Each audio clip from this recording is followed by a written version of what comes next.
ಕೈಗೊಳ್ಳಬೇಕಾದ ಮುಂದಿನ ಕಾನೂನು ಕ್ರಮಗಳ ಬಗ್ಗೆ ಚರ್ಚೆ ನಡೀತಕ್ಕಂಥ ಸಾಧ್ಯತೆ ಇದೆ. ತಮಿಳುನಾಡಿಗೆ ನೀರು ಹರಿಸತಕ್ಕಂಥ ವಿಚಾರಕ್ಕೆ ಸಂಬಂಧಪಟ್ಟ ಹಾಗೆ ಹೋರಾಟ ತೀವ್ರಗೊಳಿಸಲಿರೋ ರೈತ ಹಿತರಕ್ಷಣಾ ಸಮಿತಿ ಮಂಡ್ಯದಲ್ಲಿ ನಾಳೆಯ ಬಂದ್ಗೆ ಬೆಂಬಲ ವ್ಯಕ್ತ ಆಗುತ್ತಾ?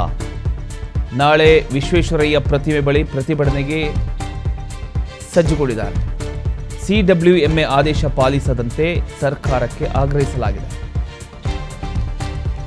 ಸರ್ಕಾರ ನೀರು ಬಿಡದೆ ಗಟ್ಟಿ ನಿಲುವು ತಾಳಬೇಕು. ಯಾವುದೇ ಕಾರಣಕ್ಕೂ ತಮಿಳುನಾಡಿಗೆ ನೀರು ಹರಿಸುವಂತಿಲ್ಲ. ಮಂಡ್ಯ ಜಿಲ್ಲಾ ರೈತರೆಲ್ಲ ಸೇರ್ಕೊಂಡು ಈಗ ಪ್ರತಿಭಟನೆಗೆ ಮುಂದಾಗಿದ್ದಾರೆ.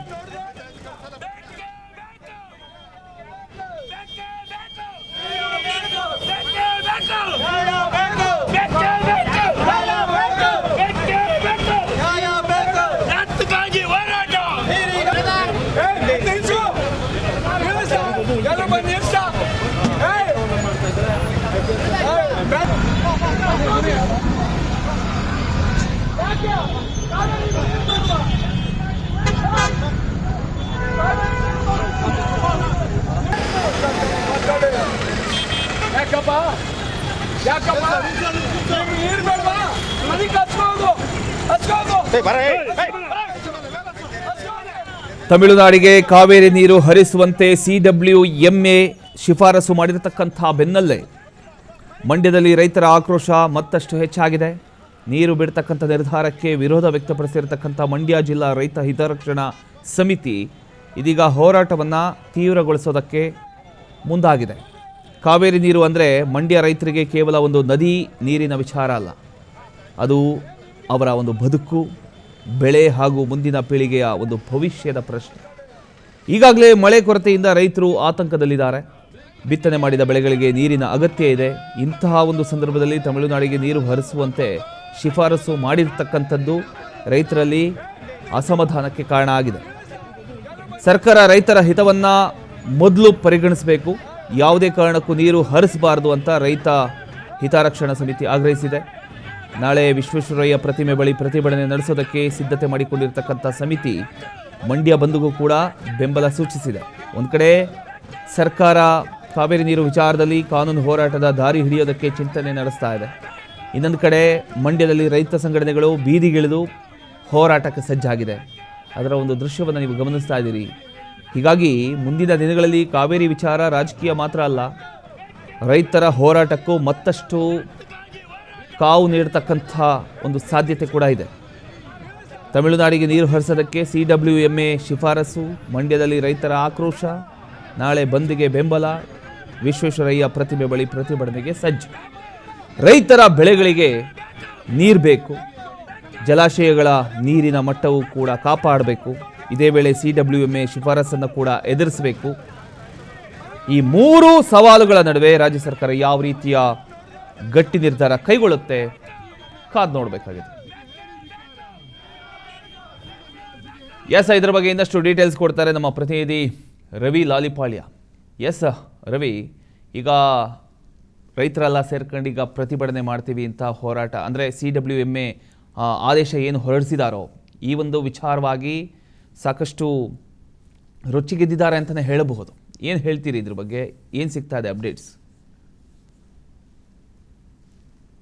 ಪ್ರಮೋದ್, ಏನು ನಿನ್ನೆ ಡೆಲ್ಲಿಯಿಂದ ಬಂದಿರತಕ್ಕಂತ ಒಂದು ಆದೇಶ ಏನಿದೆ, ಕಾವೇರಿ ನೀರನ್ನ ಬಿಡಬೇಕು ಅಂತಕ್ಕಂಥ ನಿಟ್ಟಿನಲ್ಲಿ, ಈಗ ಅವ್ರು ಹೇಳೋ ಪ್ರಕಾರ ನೀರನ್ನ ಬಿಟ್ಟಿದ್ದೆ ಆದ್ರೆ ಸುಮಾರು 12 TMC ನೀರನ್ನ ಬಿಡ್ಲೇಬೇಕಾಗುತ್ತೆ. ಆದ್ರೆ ಡ್ಯಾಮ್ ನಲ್ಲಿ ಇರ್ತಕ್ಕಂಥದ್ದು ಇವತ್ತಿಗೆ ಅಂದ್ರೆ KRS ಡ್ಯಾಮ್ ಸಂಬಂಧಪಟ್ಟಂಗೆ ಹೇಳೋದಾದ್ರೆ ಇವತ್ತಿಗೆ 110 ಅಡಿಯಷ್ಟು ತುಂಬಿದೆ, ಜೊತೆಗೆ 30 TMC ಅಷ್ಟಿದೆ. ಅಂದ್ರೆ ಡ್ಯಾಮ್ ಭರ್ತಿ ಆಗ್ಲಿಕ್ಕೆ ಇನ್ನೂ ಹೆಚ್ಚು ಕಡಿಮೆ 19 TMC ನೀರ್ ಬೇಕಾಗುತ್ತೆ. ಆದ್ರೆ ಇಂಥ ಸಂದರ್ಭದಲ್ಲಿ ನೀರು ಬಿಡಿ ಅಂತ ಹೇಳಿರ್ತಕ್ಕಂಥದ್ದು ಸಹಜವಾಗಿ ಜಿಲ್ಲೆಯ ರೈತರ ಆಕ್ರೋಶಕ್ಕೆ ಕಾರಣ ಆಗಿದೆ. ಹೀಗಾಗಿನೇ ನಿನ್ನೆಯಿಂದನೇ ಪ್ರತಿಭಟನೆಗಳು ಆರಂಭ ಆಗಿದೆ. ಇವತ್ತು ಏನು ಮಂಡ್ಯ ಜಿಲ್ಲಾ ರೈತ ಹಿತರಕ್ಷಣಾ ಸಮಿತಿಯವರು ಪ್ರತಿಭಟನೆಗೆ ಕರೆ ಕೊಟ್ಟಿದ್ದಾರೆ. ಇವತ್ತು ಬೆಳಿಗ್ಗೆ 11 ಗಂಟೆ ಸುಮಾರಿಗೆ ಮಂಡ್ಯದ ಜಿಲ್ಲಾಧಿಕಾರಿಗಳ ಕಚೇರಿ ಬಳಿ ಇರ್ತಕ್ಕಂಥ ವಿಶ್ವೇಶ್ವರಯ್ಯ ಪ್ರತಿಮೆ ಬಳಿ ಸೇರ್ತಾರೆ ಎಲ್ರು. ಅಲ್ಲಿ ಸೇರಿ ಪ್ರತಿಭಟನೆ ಮಾಡೋದ್ರ ಜೊತೆಗೆ ಮುಂದಿನ ಹೋರಾಟದ ರೂಪುರೇಷೆ ಹೇಗಿರ್ಬೇಕು ಅನ್ನೋದ್ರ ಬಗ್ಗೆನೂ ಒಂದಷ್ಟು ಚರ್ಚೆಗಳು ಮಾಡ್ತಾರೆ. ಆನಂತರ ಆ ನಿರ್ಧಾರವನ್ನ ಪ್ರಕಟ ಮಾಡ್ತಾರೆ. ಇದು ಒಂದ್ ಕಡೆ. ಇನ್ನೊಂದ್ ಕಡೆ KRS ನಲ್ಲಿ ಇರ್ತಕ್ಕಂಥ ನೀರನ್ನ ನಮ್ಗೆ ಬೆಳೆ ಬೆಳಿಲಿಕ್ಕೆ ಬಿಡ್ಬೇಕು ಅನ್ನೋ ನಿಟ್ಟಿನಲ್ಲಿ ಈಗಾಗಲೇ ರೈತರು ಕಳೆದ ಹಲವು ದಿನಗಳಿಂದ ಪ್ರತಿಭಟನೆ ಅಂದ್ರೆ ಒತ್ತಾಯವನ್ನ ಮಾಡ್ಕೊಂಡೇ ಬಂದಿದ್ರು. ಆದ್ರೆ ಸರ್ಕಾರ ಈಗಿರ್ತಕ್ಕಂಥ ನೀರು ಕುಡಿಲಿಕ್ಕೆ ಮಾತ್ರ, ಬೆಳೆಗಳಿಗೆ ಇಲ್ಲ. ಹಾಗಾಗಿ ಈ ಬಾರಿ ಬೆಳೆನ ನಾಟಿ ಮಾಡಬಾರ್ದು ಅಂತ ಹೇಳಿದ್ರು. ಆದ್ರೆ ಆಗ ಡ್ಯಾಮ್ ನ ಚಿತ್ರಣ ಅಂದ್ರೆ ಒಂದು 15 ದಿನಗಳ ಹಿಂದೆ ಡ್ಯಾಮ್ ಚಿತ್ರಣ ಸಂಪೂರ್ಣವಾಗಿ ಬದಲಾಗಿತ್ತು. ಅವತ್ತಿಗೆ ಕೇವಲ 80 ಅಡಿಯಷ್ಟು ಮಾತ್ರ ನೀರು ಸಂಗ್ರಹ ಆಗಿತ್ತು. ಹಂಗಾಗಿ ಇವಾಗ ಸುಮಾರು ಒಂದು 30 ಅಡಿಯಷ್ಟು ನೀರು ಬಂದಿರೋದ್ರಿಂದ ನಮ್ಗೆ ಸಹಜವಾಗಿ ಬೆಳೆಗಳಿಗೆ ನೀರ್ ಬಿಡಿ ಅಂತಕ್ಕಂತ ಒತ್ತಾಯವನ್ನ ಮಾಡ್ತಾ ಇದ್ದಾರೆ. ಆದ್ರೆ ನಿನ್ನೆ ಏನು ಇಲ್ಲಿ ನೀರ್ ಬಿಡೋದಕ್ಕೆ ಸಂಬಂಧಪಟ್ಟಂಗೆ ಕಾವೇರಿ ನೀರು ಸಲಹಾ ಸಮಿತಿ ಅಂತ ಹೇಳಿ ಕರೀತಾರೆ, ಆ ಸಲಹಾ ಸಮಿತಿ ಸಭೆ ನಿನ್ನೆ ನಿಗದಿಯಾಗಿತ್ತು. ಆದ್ರೆ ಸಭೆ ನಡೆದಿಲ್ಲ. ಯಾಕೆಂದ್ರೆ ಪ್ರಾಧಿಕಾರದ ಸೂಚನೆ ಹೆಂಗ್ ಪಾಲಿಸ್ಬೇಕು, ಏನ್ ಕತೆ ಅನ್ನೋದ್ರ ಸಂಬಂಧಪಟ್ಟಂಗೆ ಚರ್ಚೆ ಮಾಡ್ತಾ ಇದ್ದಾರೆ ಏನೋ ಗೊತ್ತಿಲ್ಲ. ಆದ್ರೆ ಒಟ್ಟಾರೆ ಆ ಸಭೆ ನಡೆದಿದ್ರೆ ನಾಲೆಗಳಿಗೆ ನೀರು ಹರಿಸೋದ್ರ ಬಗ್ಗೆ ನಿರ್ಧಾರ ತಗೋತೀವಿ ಅಂತ ಹೇಳಿ ಸಚಿವರು ಹೇಳಿದ್ರು. ಆದ್ರೆ ಆ ಸಭೆ ಇನ್ನೂ ನಡೆದಿಲ್ಲ. ಈ ನಡುವೆ ಈಗ ಆದೇಶ ಕೊಟ್ಟಿರ್ತಕ್ಕಂಥದ್ದು ಜಿಲ್ಲೆಯ ರೈತರ ಆಕ್ರೋಶಕ್ಕೆ ಕಾರಣ ಆಗಿದೆ. ಹೀಗಾಗಿ ಪ್ರತಿಭಟನೆಯ ಹಾದಿಯನ್ನ ಹಿಡಿದಿದ್ದಾರೆ. ಸರ್ಕಾರ ಒಂದ್ ಕಡೆ ಪ್ರತಿಭಟನೆ ಅಂದ್ರೆ ರೈತರನ್ನು ಮನವೊಲಿಸಬೇಕಾಗುತ್ತೆ, ಅಥವಾ ಪ್ರತಿಭಟನೆ ಮಾಡ್ಬೇಡ್ರಿ ಅಂತ ಹೇಳಿ ಶಾಂತಿಯುತವಾಗಿರ್ಲಿ ಅಂತ ಹೇಳಿ ಒತ್ತಾಯ ಮಾಡ್ಬೇಕಾಗುತ್ತೆ. ಆದ್ರೆ ಇನ್ನೊಂದ್ ಕಡೆ ಪ್ರಾಧಿಕಾರದ ನಿರ್ಣಯವನ್ನು ಗೌರವಿಸುತ್ತಾ ಆ ಪ್ರಾಧಿಕಾರದ ಮೇಲ್ಮನವಿ ಏನಾದ್ರೂ ಸರಿಸುತ್ತಾ ಸುಪ್ರೀಂ ಕೋರ್ಟ್ಗೆ ಅಂತಕ್ಕಂಥದ್ದು ಸರ್ಕಾರ ಹೇಳ್ಬೇಕಾಗುತ್ತೆ. ಹೀಗಾಗಿ ಈ ಎಲ್ಲಾ ಬೆಳವಣಿಗೆಗಳ ನಡುವೆನೂ ಮಂಡ್ಯದಲ್ಲಿ ಇವತ್ತಿನಿಂದ ಪ್ರತಿಭಟನೆಗಳು ಮತ್ತೆ ಆರಂಭ ಆಗ್ತಾ ಇದೆ. ಪ್ರಮೋದ್, ಥ್ಯಾಂಕ್ ಯು ನಿಮ್ಮೆಲ್ಲ ಮಾಹಿತಿಗಾಗಿ ರವಿ. ರೈತ ಹಿತರಕ್ಷಣಾ ಸಮಿತಿಯ ಆಶ್ರಯದಲ್ಲಿ ಜಿಲ್ಲೆಯ ಎಲ್ಲ ಜನಪರ ಹೋರಾಟ ಸಂಘಟನೆಗಳು ಕೂಡ ಒಗ್ಗೂಡಿ ಕಾವೇರಿ ನದಿ ನೀರಿನ ನಿಯಂತ್ರಣ ಸಮಿತಿ ಹೇಳಿದಂಥ ಆದೇಶವನ್ನು ಸಂಪೂರ್ಣವಾಗಿ ತಿರಸ್ಕರಿಸಿದ್ದೇವೆ. ತತ್ಕ್ಷಣ ಹೋರಾಟ ಪ್ರತಿಭಟನೆ ಕೂಡ ನಡೆದಿದೆ. ಇದರ ನಡುವೆ ಮಧ್ಯಾಹ್ನ 3 ಗಂಟೆಗೆ ಶುರುವಾದಂಥ ಪ್ರಾಧಿಕಾರದ ಸಭೆಯಲ್ಲೂ ಕೂಡ ಪ್ರತಿನಿತ್ಯ 12,000 ಕ್ಯೂಸೆಕ್ಸ್ ನೀರನ್ನು 15 ದಿನಗಳವರೆಗೆ ಬಿಡಬೇಕು ಅನ್ನುವಂಥ ಆದೇಶ ಏನು ಸ್ಪಷ್ಟಪಡಿಸಿದರೆ, ಇದನ್ನು ಕೂಡ ಹಿತರಕ್ಷಣಾ ಸಮಿತಿ ಸಂಪೂರ್ಣವಾಗಿ ನಾವು ಖಂಡಿಸ್ತೀವಿ, ವಿರೋಧಿಸ್ತೀವಿ. ಯಾವುದೇ ಕಾರಣಕ್ಕೂ ಈ ಆದೇಶ ಜಾರಿಗೊಳಿಸಬಾರ್ದು, ನೀರನ್ನು ಬಿಡಬಾರ್ದು ಅಂತ ಹೇಳುವ ಒತ್ತಾಯವನ್ನು ಕರ್ನಾಟಕ ಸರ್ಕಾರಕ್ಕೆ ತಿಳಿಸ್ತಾ ಇದ್ದೀವಿ. ಈಗ ಅಣೆಕಟ್ಟೆಯಲ್ಲಿ 110 ಅಡಿಗೆ ತಲುಪ್ತಾ ಇದೆ ನೀರು.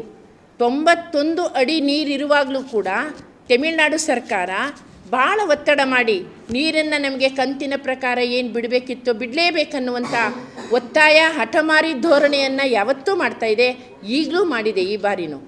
ಅಂಥ ಸಂದರ್ಭದಲ್ಲಿ ಕರ್ನಾಟಕ ಸರ್ಕಾರ ವಾಸ್ತವ ಪರಿಸ್ಥಿತಿಯನ್ನು ಅರಿತು ನಾವು ನೀರು ಬಿಡಲಿಕ್ಕೆ ಸಾಧ್ಯ ಇಲ್ಲ, ನೀರು ಬಿಡಲ್ಲ, ನಾವು ಮೇಲ್ಮನವಿಗೆ ಹೋಗ್ತೀವಿ ಅಂತೆಲ್ಲ ಹೇಳಿದೆ.